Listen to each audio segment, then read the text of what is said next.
Всем привет, друзья, на связи Пентагон. Это традиционный еженедельный выпуск Пентагон Лайв, где мы совместно с вами смотрим за рынком криптовалют. И как всегда, по традиции, начинаем с биточка. Что я вижу на крупных каких-то таймфреймах? Во-первых, хочу поздравить всех тех, кто со мной забрал вот это лонговое движение. И у нас были, скажем так, пару скальп-лонгов от обновления лоя. И по большому счету сейчас я забрал последнее вот это движение от уровня 47-150 до уровня 48-100 и буквально там на 20% снял в шорт по 48-100 и в принципе просто держу пока позицию в безубытке. Почему? Если честно, я еще думал, что нас закинут в сторону уровня там 50-500, 50-600, возможно даже выше там в уровне 51, но пока что-то нас не очень-то и охотно откупают.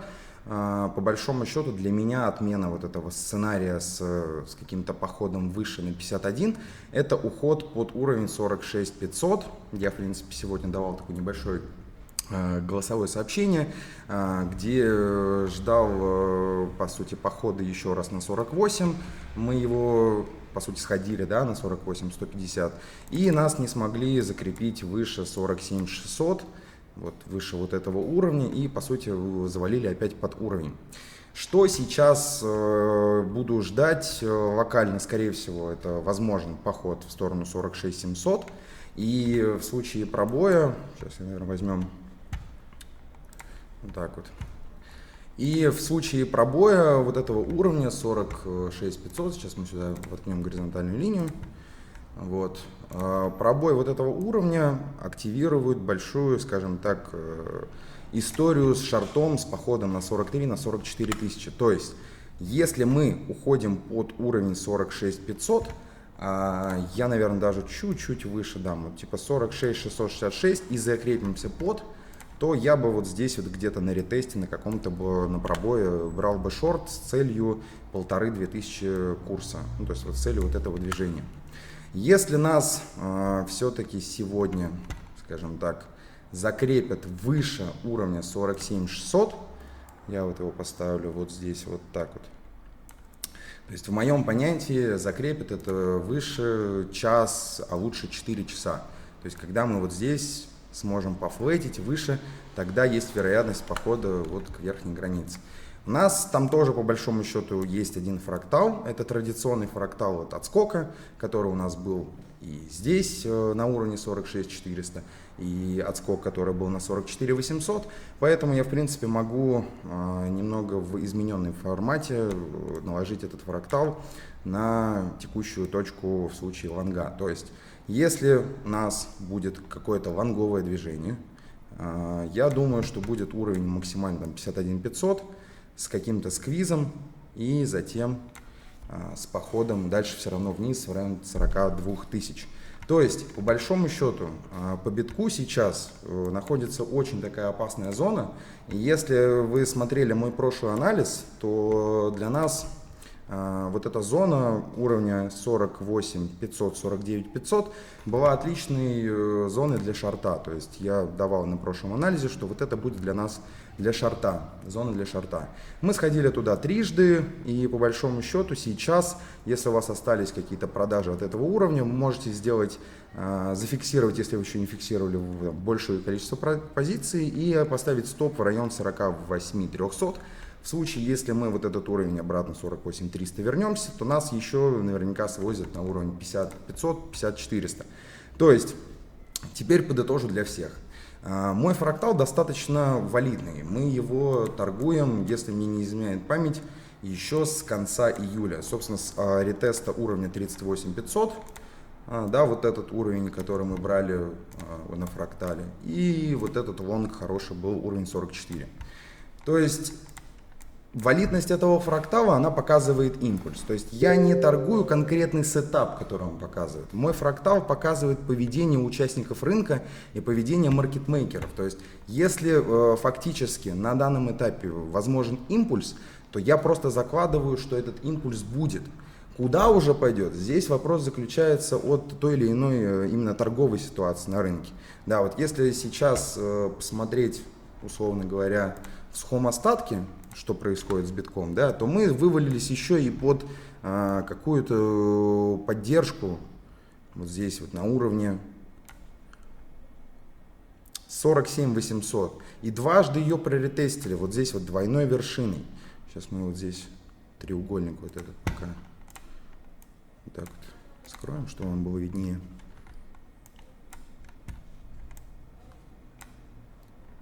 Кстати, друзья, изменился ли звук? Напишите в чате. У меня было день рождения 28 августа. Мне наш товарищ Артур Янусов подогнал новый микрофончик. Оцените по звуку, лучше ли звук, поменялся ли он с предыдущим микрофоном, потому что тот был тоже достаточно профессиональный. Так, офф-топ.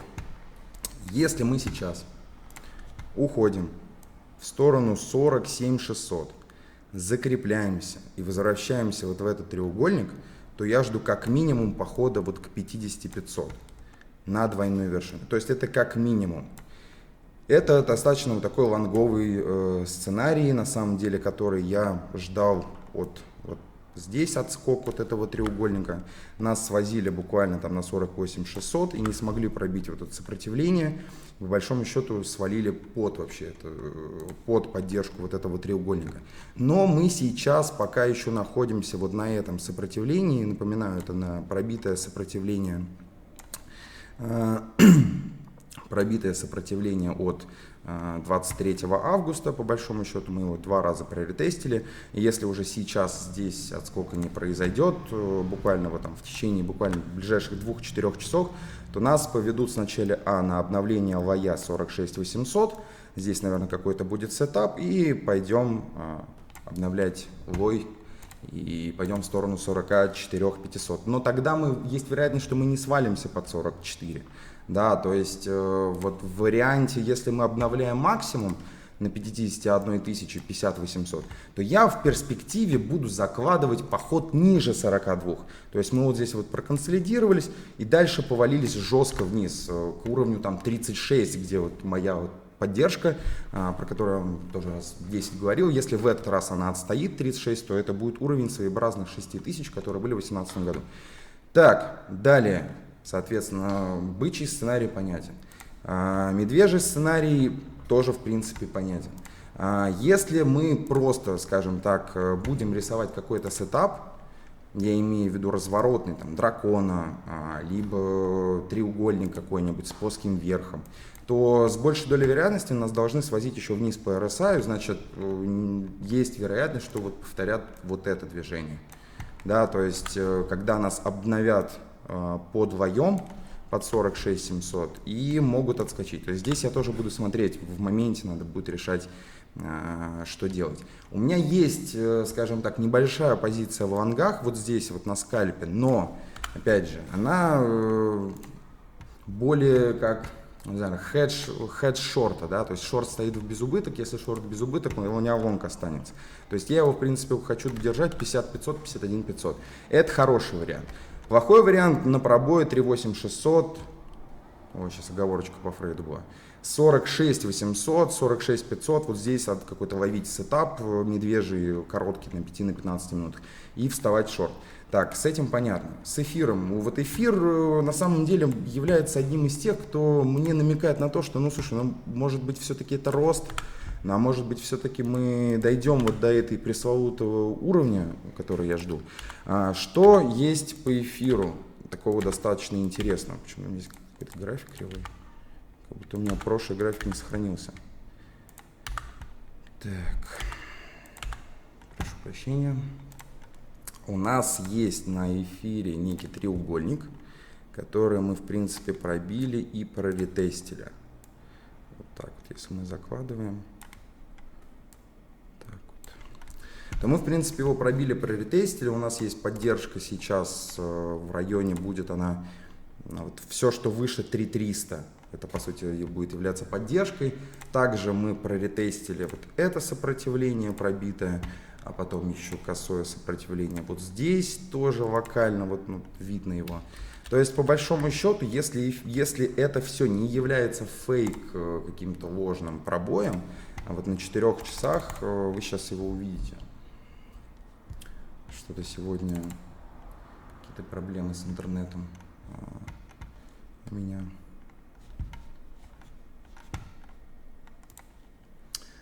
То есть на 4 часах это все выглядит сейчас как ложный пробой. И, в принципе, на дневке, если дневку закроют под уровнем, скажем так, 33.50, то это в целом будет все ложный пробой, заделанный PPR, и мы пойдем в сторону 2800. То есть, по большому счету, если так смотреть, то есть треугольник, и мы его сейчас пробили, и по большому счету с верхней границы его проретестили. То есть, если мы все-таки опустимся ниже уровня, ну вот, наверное, даже вот этого 3.3.3.3 какого-нибудь, да, то нас с большей долей вероятности поведут вниз. То есть, если все-таки мы уходим под уровень 3.3.3.3, вот так вот, да, через какой-нибудь гип, возможно, или через какой-нибудь, я не знаю, треугольник с плоским дном, то тогда здесь на ретесте вот этого тренда можно будет попробовать взять шорт и попробовать подержать его до нижней границы как минимум треугольника. То есть с тейками 3200, 3150. Если уже пробиваем эту зону, то оптимальный тейк по эфиру 2008-888. Это здесь был. Да, вот до вот этого вая прогуляться. Это, соответственно, медвежий сценарий, да, это возврат обратно под границу верхнего треугольника, затем пробой поддержки локальный, краткосрочный вот этот тренд, затем еще один пробой и вот касание вот этого уровня 3.150. Бычий сценарий. По бычьему сценарию вот здесь, вот где прошло 2 ретеста, свозить вот якобы на гип, повести наверх, запереться в треугольник с плоским верхом и сходить на уровне 3.666. Это мой бычий сценарий. Затем я буду его также шортить наряду с биткоином. То есть, так, стоп, это не тот график, вот этот. Если биточек сейчас пойдет в сторону 50-500, да, так, интересно, можем это сделать? Окей. Если пойдет биточек вверх, 50, 500, 51, скажем так, 500, это где-то плюс-минус 5-7% от текущего курса, то эфир жду где-то плюс 10-12%. То бишь от текущей отметки плюс 10-12%. Это вот как раз-таки где-то ретест вот глобальной трендовой линии. Глобальная трендовая линия у меня начинается от уровня 1732. Ну, то бишь вот этот последний тренд, который, скажем так, был на битке на уровне 29 тысяч. То есть, соответственно, если биток закрепляется, смело берем эфир. Стоп у эфира, естественно, возврат обратно вот в этот треугольник. Тоже достаточно такой короткий в отношении риск-реворда. То есть, условно говоря, да, вот здесь вот даже если брать где-то 1,5%, максимум 2% стопа на 12% тейка, это хороший 1 к 6 риск-реворд. Так, дальше. Медвежий сценарий. Проговорить еще раз. В случае, если биток уходит под 46,888, то с большей долей вероятности эфир пойдет под 3300, и где-то вот на ретесте 3.3.3.3 можно попробовать взять, ну вот на ретесте вот этого пробитого треугольника взять шорт с минимальной точкой отметки 3.140, и в случае пробоя битка там, к 42 тысячам, да, то вот это 2900 есть риск потрогать. Но я пока еще в сторону бычки до 50-500 и, соответственно, до 3.500 по эфиру рассчитываю. Дальше. Хочу посмотреть BNB. Так, что там у нас по BNB?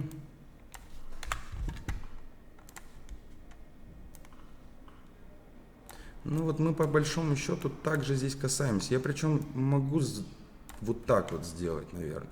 Соответственно, мы на BNB также потрогали трендовую линию. Следовательно, есть вероятность того, что нас от нее могут отбросить. Но ретест этой линии, по большому счету, был ретестом пробитого треугольника с плоским дном. Соответственно, если, опять же, все зависит от битка, да, если биток пойдет на 46,888, если биток пойдет на 46,888, то и будет пробивать, соответственно, BNB будет пробивать свою трендовую линию от 250 баксов. И я, наверное, буду ждать какую-то коррекцию до 25% минимум. То есть ну, где-то уровень, наверное, 450 баксов. Это как раз-таки пробой Мы уже сходили сюда. Ну вот 420 баксов. 420. Это в случае, если у нас будет какой-то медвежий сценарий на BNB, в принципе, на всей крипте. То есть, по большому счету, как всегда, все пляшет от битка. Биток закрепляет уровень выше 47 600, 47 800, то летим до конца еще этой недели в сторону 50 551, будет какой-то памп по альте, соответственно, BNB это там цель опять 520, двойная вершина, потом обратно вниз я буду ждать. И еще несколько сейчас альтов, которые я хотел бы рассмотреть. Ну вот, конечно, есть вот этот гребный гиб на лайтке и треугольник как бы с плоским дном.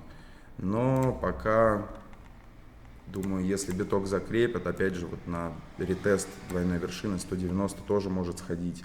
ЕТК на самом деле не пробил треугольник. По большому счету. Вот так вот. Ну и мы, в принципе, можем также на 75 отлететь. То есть, если биток закрепляется, все отлетает до своих предыдущих хаев. Ну, ТЛМ почти сделал полтинник уже. Почти. У меня осталась маленькая часть. Это говно я продал. Собственно, у меня стоп был на отметке 14.20. Так, что я еще хотел посмотреть? Хочу посмотреть сипку, нефть, рубль. Начнем, наверное, с сипки. Сипка АТХ. И вот в конце недели, когда, если биток потрогает 50 500, я, наверное, буду ждать 4 600 по сипке и загиб. То есть я постараюсь на следующем каком-то шорте большом битка взять также шорт по сипке на FTX, если это будет возможность. И, соответственно, если биток пойдет на следующей неделе вниз, то есть где-то в выходные, то есть будет 50 500, 51 500, то на следующей неделе буду ждать, в принципе, и дам по сипке в целом.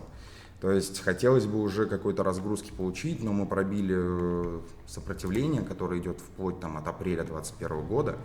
И находимся сейчас, ну, и проретестили по большому счету. Поэтому если будет какое-то стимулирование, то, конечно, свозит еще. Ну вот, кстати, пока мы с вами разговариваем, эфир вроде как закрепляют, биток вроде тоже как бы пока закрепляют. Если это не медвежий треугольник с дальнейшим походом вниз. Так, нефть. На нефти большой гэп оставили на падении, поэтому я, естественно, жду, что его быстренько заполнят, и вплоть до 73 мы еще расходим. Соответственно, рубль жду в зоне набора в ближайшее время. Зона набора у меня будет все, что опять выше 72, и все, что ниже 73. То есть я до 70 какую-то спотовую покупку убираю. У меня на самом деле уже достаточно много бакса, и я его буду, наверное, только теперь продавать уже в ближайшее время. Поэтому все, что ниже вот здесь вот 73, вплоть до 72, я еще пока рассматриваю как покупку. Также мы еще не пробили треугольник, который мы с вами, собственно, уже там с сентября 2020 года торгуем. Поэтому пока план, естественно, особо плюс-минус не поменялся. Дальше, да в принципе все, я думаю, на сегодня хватит. А тем, кто досмотрел до конца, я среди них в честь своего прошедшего дня рождения хочу запустить конкурс. Следующее видео, которое я планирую выпустить, оно будет, наверное, где-то 7-8 сентября. Соответственно, давайте до 7 сентября курс, сейчас мы его поставим здесь в горизонтальную линию. И на следующем обзоре я, собственно, среди победителей разыграю 5000 рублей. Ну или 100 баксов давайте. Будет 3 победителя с самым точным курсом, который получит по 35 баксов от меня. И будет один самый точный, прям точь-в-точь дам полтинник. То есть 3 победителя, 3 номинации. Пусть будет, давайте, $50, 35 баксов и $20 ближайший курс в эту отметку. Ну, давайте, чтобы была какая-то честность, пусть это будет на Так, сейчас у нас... Угу.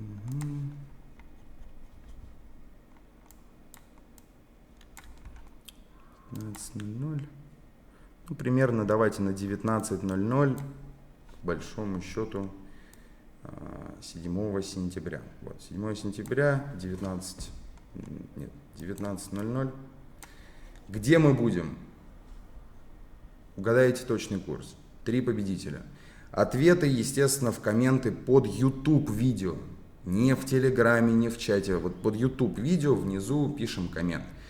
От вас лайк. В честь моего, как говорится, дня рождения. Комментарии. Спасибо. На связи был Пентагон. Скоро увидимся.